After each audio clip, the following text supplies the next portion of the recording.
సరే, తిరుమలలో గోవులు, లడ్డూలు, చెప్పులు తగాదాలేంటి? నిజంగా ఏంది సార్ ఇది?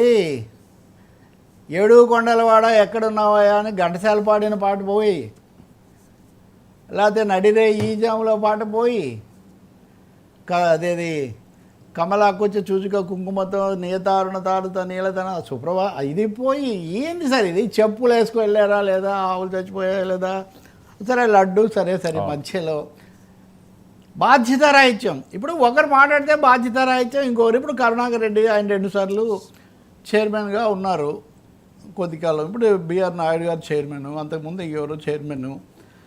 తిరుపతి వెంకన్న మటుకు ఆయనే సార్.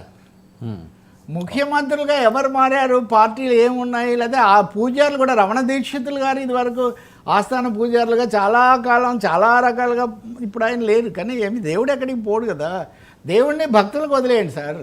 ఎందుకు ఈ రకరకాల రాజకీయాలు? ఇప్పుడు కరుణాకర్ రెడ్డి గోశాలలో గోవులు చచ్చిపోయాయి అనేదో కొన్ని ఫిగర్స్ ఏవో బొమ్మలు బయట పెట్టారు. ఒకవేళ అవి తప్పు అయితే తప్పకుండా కరుణాకర్ రెడ్డి చైర్మన్గా ఉండి మీరే ఇలా చేయకూడదు అని చెప్పడం వేరు. తప్పకుండా అలా చేయకూడదు, దానికి చర్యలు తీసుకోవాలని. కానీ ఆ వెంటనే మీరు రాజకీయాలకు ఉపయోగిస్తున్నారు దీన్ని అని మీరు మొదలు పెడితే, మరి మీరు అంతకుముందు ఏం చేశారు? లడ్డూలు సుప్రీంకోర్టు అక్షింతలేసింది కదా చంద్రబాబు నాయుడిని.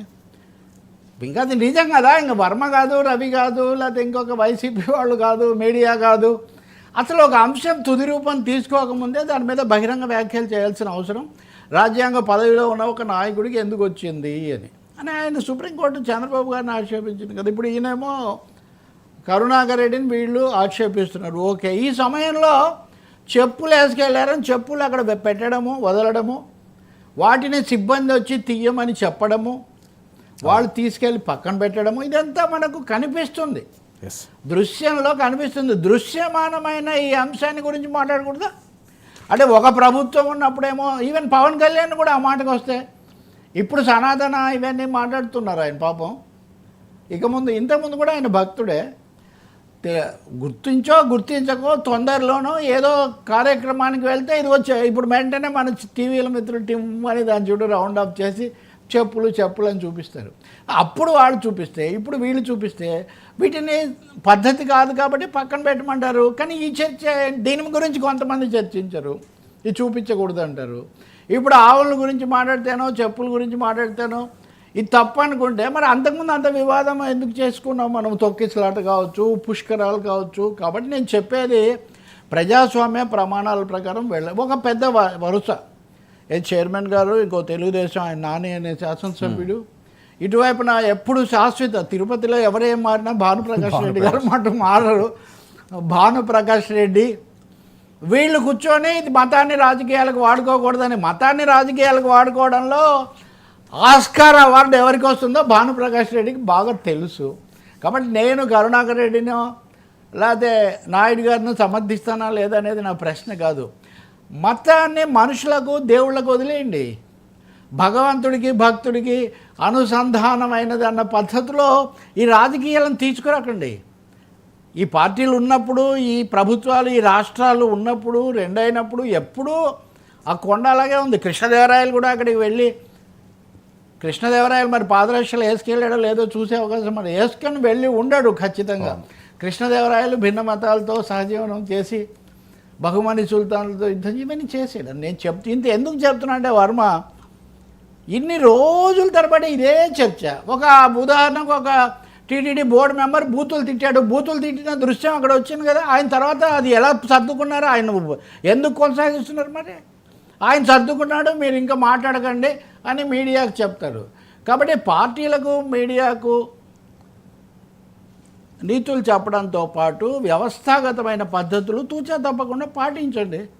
అలాగే అక్కడ సిబ్బంది యొక్క విషయాలు కూడా చూడండి. అంతేగాని నాకు చాలా ఆశ్చర్యం వేసింది. అసలు ఆవు పవిత్రత లేదా ఇంకోటి సార్, అంటే ఆవుని గురించి నేను అంటున్నా నేను ఎప్పుడు మోదీని అనేవాడిని. చాయ్ వాళ్ళ అన్నారు, ఆయన ప్రధాని అయిన తర్వాత గాయవాల అయ్యాడని. మోదీ ప్రధానమంత్రి అయిన తర్వాత అంత ముందు ఆవుల మీద ఇంత చర్చ ఏం లేదు. అవును, అమ్మ వంటిదే ఆవు, అది తెలుసుకో నీవు అని నారాయణ రెడ్డి గారు ఎప్పుడో పాట రాశాడు. ఆ అమ్మ ఆ ఆవు, అమ్మ వంటిదే ఆవు, అది తెలుసుకో నీవు, ఇది పాట. సో ప్రజలకు భారతీయులకు ఆవుల గురించి గోమాత ఎవరైనా చెప్పనవసరం లేదు. పాడి పంటలకు ప్రసిద్ధి పొందిన దేశంలో అది ఎటు ఉంటుంది. ప్రతిదీ కూడా రాజకీయత కదా, ఇంక మతం ఎక్కడుంది, ఆధ్యాత్మికం ఎక్కడుందండి ఇక్కడ. నేను అంటుంది ఒకటే, వాళ్ళైనా వీళ్ళైనా ఈ రెండు పార్టీలు, ఇంకా పక్కన కూటమి పార్టీలు ఎవరైనా సరే, కాంగ్రెస్ అయినా సరే, దేశంలో రాజకీయ అంశాలు మత అంశాలను వేరువేరుగా చూడండి, అంతవరకే సార్. మీరు మరి మీ అనుభవం ఏంటి ఈ విషయంలో? ఇవన్నీ చూస్తుంటే ఇన్ని రకాల వరుసగా వస్తుంటే ఏమనిపిస్తుంది? ఏమవుతుందంటే చెప్పడం వరకు బాగానే ఉంటుంది సార్, ఆచరణ చేయడం అన్నది ఇంపార్టెంట్ కదా. కొన్ని లక్షల మంది అక్కడ మనోభావాలు దెబ్బతినే పరిస్థితి. అదే కదా మొన్న కూడా అనుకున్నాం మనం, తప్పులేను వారు తమ తప్పులేరు గారు విశ్వదాభిరామ వినరవేమ అని. అవతల వాళ్ళు అది చేశారంటారు, మళ్ళీ యువతల వాళ్ళు అదే చేస్తారు. ఛాన్స్ కోసం కాచుకోండి, భక్తి కోసం కాచుకొని కూర్చోండి మీకు భక్తులైతే. ఈ రాజకీయ వివాదాల కోసం ఎందుకు? అక్కడ ఏమీ తగ్గదు వర్మ. అవును, తిరుపతి కొండ తిరుమల కొండ ప్రాభవం ఏమీ తగ్గదు, లేకపోతే భక్తులు వాళ్ళ విశ్వాసాలు సాగుతూనే ఉంటాయి. ఇవి కేవలం వీళ్ళ రాజకీయ ప్రయోజనాల కోసం ఇది రకరకాల యుద్ధాలు అటు ఇటు సాగుతుంటాయి అంతే. వాళ్ళు చెప్పులు వేసుకెళ్ళారా, వీళ్ళు చెప్పులు వేసుకెరా, ఇది చర్చ. ఎవరూ వేసుకెళ్ళకండి, ఏమంత కాసేపు చెప్పులు వేసుకోలేకుండా భక్తి ఉన్నవాళ్ళు నిజంగా అండి. ఆ వచ్చిన వాళ్ళు కూడా నాకు బాగా తెలుసు. ఇప్పుడు సుందరయ్య గారు లాంటి వాళ్ళు, వాళ్ళ గురించి రకరకాల అభిప్రాయాలు ఎలా ఉంటాయని. ఒకసారి ఆయన ఏదో కమిటీ దీనిగా శాసనసభ్య కమిటీ, పైగా శిల్పాలంటే కూడా చాలా ఇది. ఆ పూజారి వచ్చి శటకోపం పెట్టాడు, ఆయన పెట్టించుకుంటాడు. ఎవరికేమీ ఇక్కడేమీ వేరే సమస్యలు ఏముంటాయి? మీరు ఒక ప్రాంగణంలోకి వెళ్ళినప్పుడు, ఒక ప్రాంగణంలోకి మీరు వెళ్తే ఆనర్ చేస్తారు. ఆ ప్రాంగణం యొక్క సాంప్రదాయాలను పద్ధతులను పాటించడం అదొకటి లేదనుకోండి, మీ ఇష్టం, అది వేరే. కానీ ఇప్పుడు ఈ చెప్పులు వేసుకెళ్ళిన వాళ్ళు ఎంత 100 వీఐపీలు అయినా కానీ తెలీదు, అది చిన్నపిల్లలకు కూడా తెలుసు. అందులో మరి దాన్ని ఎందుకు మాట్లాడలేదు? ఇప్పుడు ఇంత చర్చలో ఇది ఎందుకు జరిగిందో చెప్పరు, తిట్లు ఎందుకు తిట్టాడో ఆ సభ్యుడు చెప్పరు. 3 సెక్యూరిటీ పాయింట్లు కూడా దాటొచ్చి మరి అవన్నీ ఎవరు ఎలా అనుమతించారు అది కూడా చర్చించాలి కదా. ఓకే, అలా కరుణాకర్ రెడ్డి గారు తమ హయాంలో గోవులు ఎలా ఉన్నాయి, రెండోది అప్పటికి ఇప్పటికి ఏ కారణాల వల్ల ఇలా జరిగింది, ఓ పద్ధతి ప్రకారం వివరిస్తే చాలా మంచిది కదా. ఈ బొమ్మలు చూపించాల్సిన అంత అగత్యం లేదు కదా నిజంగా మరణించి ఉంటే. కాబట్టి మనం ఆ రోజు హెడ్డింగ్ పెట్టాం కదా, సనాతన ధర్మ పరిరక్షకుడు చంద్రబాబు, పవన, మోడీనా, రాహుల్. ఇది పోటీ వద్దు సార్, దేవుడి పేరుతో పోటీ వద్దు. రాజకీయాల పార్టీల పేరుతో పోటీ పడండి, కానీ దేవుడి పేరుతో పోటీ పడకండి సార్. సరే.